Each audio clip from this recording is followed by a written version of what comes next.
Hello friends, welcome back to our channel BA Honors English. Today our topic is Forest at Midnight by Samuel Trier Coleridge.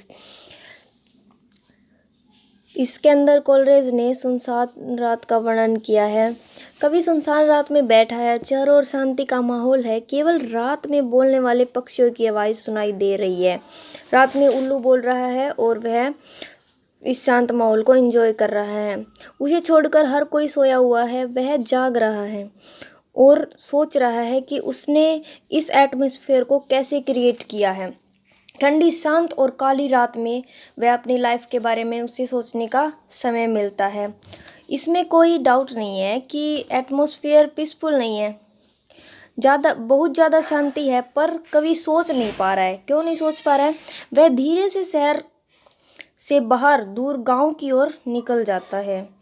जब वह सुनसान रात में अकेला बैठा होता है तो उसकी नज़र आग की तरफ पड़ती है। आग जल रही होती है पास में ही, तो वो आग को देखकर सोचता है कि उसे लगता है कि आग एक जीवित वस्तु है, क्योंकि जब वह आग को देखता है तो आग भी उसकी तरह लपटे खा रही है, तो उसे लग रहा है कि आग भी एक जीवित वस्तु है। वह सोचता है कि यह शांत माहौल है और इसके अंदर सिर्फ यही जल रही है, यानी कि मूव कर रही है, हिल रही है। तो उसे यह ऐसा लगा कि वह उसकी फ्रेंड है आग एक प्रकार से, क्योंकि सारा जो माहौल है वो शांत है और आग सिर्फ उसकी तरह जल रही है। तो वह उससे फ्रेंडली बिहेव करता है। तो वह आगे कहता है कि आग भी उसके जैसे मूड में है। उसके बाद वह अपने पास्ट को याद करता है और कहता है कि जब वह स्कूल टाइम में हुआ करता था, जब वह क्राइस्ट हॉस्पिटल के अंदर काम करता था अपने फ्रेंड के साथ, तो वह अकेला और फ्रेंडलेस था।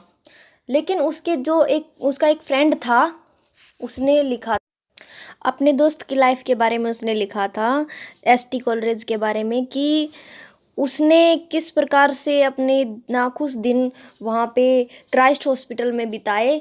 और कभी इसके बाद अपने स्कूल टाइम को याद करता हुआ कहता है कि वो आग की तरफ देखता देखता सोचता है कि यदि ये आग की लपटें उसके अंदर आ गई, वो जल गया, तो ये क्योंकि वह अकेला महसूस करता था, वो सोचता था कि यदि आग के लपटों से मैं जल गया ना, तो फिर शायद ही कोई मुझसे मिलने आ जाएगा। वह अपने घर वालों को इतना मिस करता था, सोचता था कि शायद ये आग के लपटे मेरे अंदर आ जाए ना, तो कोई मेरा घर वाला मुझसे मिलने आ जाएगा। उसके बाद कवि कहता है कि जब वह क्लासरूम में बैठा होता था, तो उस टाइम भी वह सोचता रहता था कि मैं घर जाऊंगा, वहाँ पे त्योहार मनाऊंगा और जो चर्च बेल्स है उनकी आवाज़ सुनूंगा। और वह घर जाने के हमेशा सपने लेता रहता था, क्योंकि उसे वहाँ पर रहना बिल्कुल भी पसंद नहीं था, क्योंकि उसका कोई भी दोस्त नहीं था। और आगे उसने इस पोएम का रूप ही बदल दिया। वो बताता है कि अब उसके बगल में उसका बेटा लेटा हुआ होता है, तो वह अपने बच्चे को देखकर सोचता है कि जैसा मेरा पास्ट रहा है, मैं उसे, मेरे बच्चे को ऐसा फ्यूचर नहीं देना चाहता। वह अपने पास्ट से बहुत ज़्यादा नाखुश है, क्योंकि वह उसे किताबों से ज्ञान मिला, लेकिन वह अपने बच्चे को ऐसा फ्यूचर कभी नहीं देना चाहता। वह कहता है कि जो मेरा बच्चा है वह खुली हवा में नेचर के अंदर जिएगा, वह नेचर से सीखेगा, न कि किताबों से। वह अपने बच्चे को देखकर सोचता है कि वह कितना काम है, कितना शांत है उसका बच्चा, और कितना सॉफ्टली ब्रीथिंग कर रहा है, मतलब कितने सॉफ्टली सांस ले रहा है वो।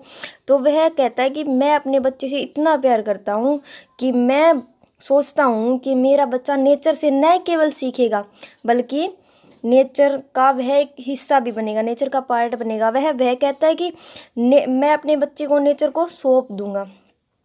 और वह कहता है कि जो नेचर की शेप है और साउंड है वो गॉड की लैंग्वेज है, और मैं अपने बच्चे को पूर्ण रूप से नेचर को दे दूंगा। वह कहता है कि जो मेरे बच्चे का फ्यूचर है वो बिल्कुल परफेक्ट होगा, और इसके लिए नेचर से बढ़िया कोई टीचर हो ही नहीं सकता।